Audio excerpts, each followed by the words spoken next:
Now it's your turn to live in luxury." Emily's voice rang through the phone, full of mockery. Her words made my stomach drop as I looked at my bank app. I was still weak from spending 2 weeks in the hospital after a terrible car accident, but the numbers on the screen shocked me awake. $75,000 in charges. Louis Vuitton, Gucci, Cartier. All while I was fighting for my life. My name is Olivia Parker, and I'm 34 years old. I've always known my sister-in-law, Emily, was jealous of my success. But I never thought she would do something like this. "I found your credit card in your purse when I visited you," Emily continued, her voice smug. "You always have everything while I struggle. Consider this payback for showing off." I forced myself to stay calm. "Emily, do you realize that what you did is a crime? This is credit card theft." She laughed coldly. "Oh please, we're family. Besides, you were unconscious. You should be grateful I was there to help John with the kids. Think of this as my payment." My husband John, Emily's brother, had been doing his best, taking care of our 2 children while visiting me at the hospital. He had trusted Emily to help. That was a mistake. "You know what, Emily?" I said, my voice steady. "Thank you for telling me all this. It's very helpful." She hesitated. "What do you mean?" "Oh, nothing. I just appreciate you explaining everything so clearly." There was silence. Then she scoffed. "Whatever. You can't prove anything. John will believe me over you. He knows how dramatic you can be." I hung up and pressed the nurse's call button. A few minutes later, Angela, my nurse, walked in. "Everything okay, Olivia?" she asked. "Angela, you mentioned the hospital installed new security cameras in every room, right?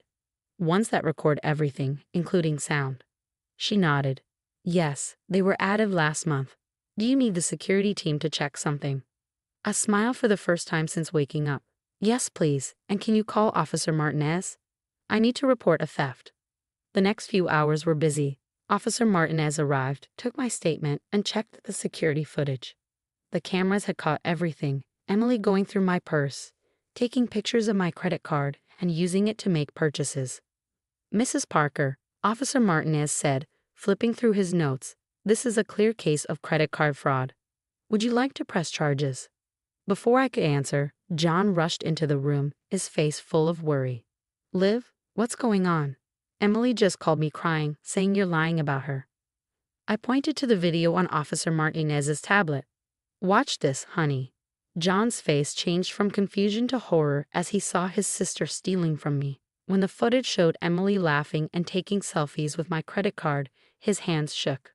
She told me she came near to pray for you," he whispered, sinking into a chair. "She said she was helping. She helped herself to $75,000 worth of luxury goods," Officer Martinez said. "Mrs. Parker, shall we move forward with the charges?" I looked at John. He seemed devastated. Then he nodded and squeezed my hand. "Do it. Emily needs to learn that family doesn't steal from family." As Officer Martinez left, my phone rang. Emily again. This time, John answered and put it on speaker. "John, thank God. Olivia's lying. She's trying to ruin my life." "Stop," John said firmly. "We have you on video. The hospital cameras caught everything." Silence. I can explain," she stammered. "I was going to pay it back. I just needed—" "Save it for the police," John cut in. "They're on their way to your house now." He ended the call. I sighed, suddenly exhausted. But for the first time in weeks, I felt at peace.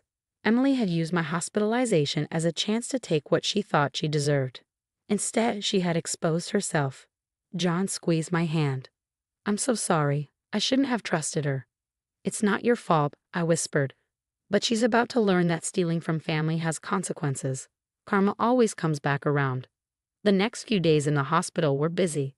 Officer Martinez came back with an update while I focused on recovering. Emily had been arrested at her apartment, surrounded by shopping bags with price tags still on them. "You should have seen her face when they put on the handcuffs," he said. "She kept saying it was all a misunderstanding. But we have plenty of proof, security footage, her recorded confession, and the stolen items linked to your card." Meanwhile, my phone wouldn't stop buzzing. Emily had been spreading lies, telling everyone that I had given her permission to use my card and was now trying to frame her. One voicemail from my mother-in-law made me clench my fists. You've always been jealous of Emily's youth. She told me everything. How dare you try to ruin her life?" John sighed and deleted the message. Mom doesn't know about the security footage yet. Emily's been lying to her. Then it's time we show her the truth, I said. That afternoon, Martha stormed into my hospital room, ready to defend her daughter. But her anger faded as soon as she saw the security footage. She watched in shock as Emily went through my purse, laughing about using my credit card while I was unconscious. When the video showed Emily taking selfies with it, Martha sat down, looking pale. I don't understand," she whispered. "Emily told me you gave her permission. She said you were trying to make up for always showing off your money." John spoke gently. "Mom, Emily stole from Olivia while she was in intensive care. There's no excuse for that." Martha's hands shook as she checked her phone, likely rethinking everything Emily had told her. All those designer bags she showed off. She said they were gifts from friends. The courtroom. A few days later, I sat in a courtroom for Emily's preliminary hearing. I was still sore from the accident, but I was determined to see this through. Emily smirked confidently until her public defender read out the charges. "Miss Stevens," the judge said, "the evidence against you is overwhelming. Security footage shows you stealing from your sister-in-law while she was unconscious. Do you understand how serious this is?" Emily still thought she could talk her way out of it. "Your Honor, this is just a misunderstanding. Olivia and I had an arrangement. She's always showing off her money, and she offered me the card to make things right between us." The judge's face hardened. "While she was unconscious in intensive care." Well," Emily stammered. The prosecutor stood. "Your Honor, we have clear video evidence of the defendant entering Mrs. Parker's hospital room multiple times, searching through her belongings, and taking photos of her credit card.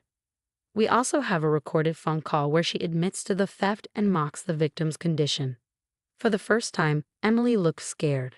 She glanced at John, but he didn't return her gaze. His expression was cold. His own sister had betrayed him. The judge sighed. "Given how planned and deliberate your actions were, I'm rejecting the plea deal. We'll proceed with a full trial." Emily's lawyer quickly asked for a recess to talk to her. Outside the courtroom, we could hear Emily sobbing, finally realizing that she wouldn't get away with it. She had always believed she deserved my money, that family would protect her. But now she was facing real consequences. When the trial resumed, Emily's voice was barely a whisper as she agreed to take the plea deal. The judge set a date for sentencing, and she was led away, her designer clothes replaced by an orange jumpsuit. Aftermath. As we left the courthouse, Martha approached us, her eyes red from crying. "Olivia, John, I'm so sorry. I should have known Emily was lying. She's always been jealous, but I never thought she'd do this." I looked at her and saw someone who wasn't angry anymore, just heartbroken. "We all wanted to believe the best of her," I said. "But sometimes the hardest truth is realizing that someone we love isn't who we thought they were." 3 months later, I sat in a courtroom for Emily's sentencing. The prosecutor explained how she had planned this for months. Her internet history even showed searches about credit card theft and hospital security weeks before my accident. "Your Honor," the prosecutor said, "while Mrs. Parker was fighting for her life, the defendant, her own sister-in-law, took advantage of her condition for personal gain. The crime was planned, and the defendant only showed remorse when she was caught. We asked for the maximum sentence under the plea deal." Emily sat quietly at the defense table, no longer the confident person she once was. Her designer clothes were gone, replaced by a simple black suit. She had lost weight in jail, and for the first time she looked truly nervous. The judge turned to her. "Miss Stevens, before I announce your sentence, do you have anything to say?" Emily stood, holding a small piece of paper. Her hands shook as she spoke. I want to apologize," she said, voice trembling. "I was jealous. Watching Olivia have everything I wanted ate away at me. When I saw her credit card, something in me snapped. I told myself she wouldn't miss the money, that she owed me. But I was wrong.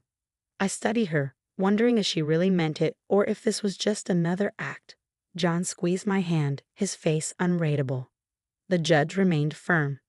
"Miss Stevens, your actions show entitlement and manipulation. You stole from a sick family member and then tried to turn the family against her. This court cannot ignore that." Emily was sentenced to 18 months in prison and 5 years of probation. She had to repay everything she stole, plus fines. Her luxury items would be sold to help cover the debt.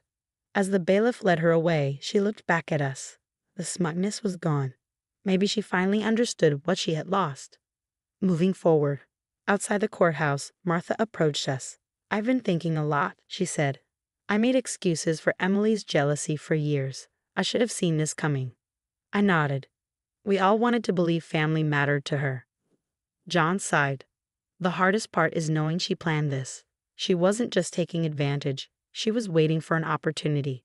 Over the next few months, things changed. Emily's stolen items were auctioned off, though they sold for far less than she had paid. Her apartment was emptied, the last traces of her shopping spree cataloged and sold. She sent me letters from prison. At first, they were full of excuses and blame. But as time passed, her tone changed. 6 months into her sentence, she wrote, "I didn't just steal money. I stole trust. I broke our family. The worst part, I can't even blame you anymore.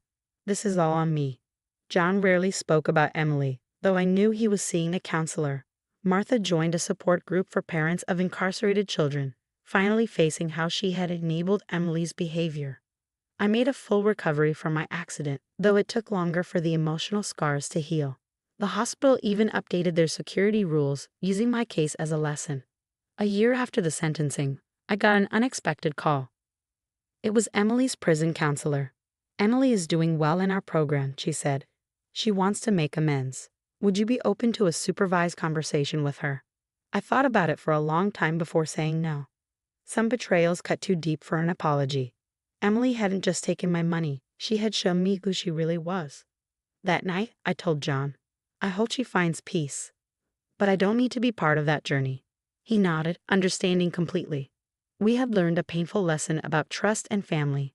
Emily had lost everything, her freedom, her reputation, and our trust. No designer bag was worth that price. The last I heard, she was taking business ethics classes in prison, preparing for life after her release. Sometimes the most expensive lesson isn't paid with money, but with the people you lose along the way.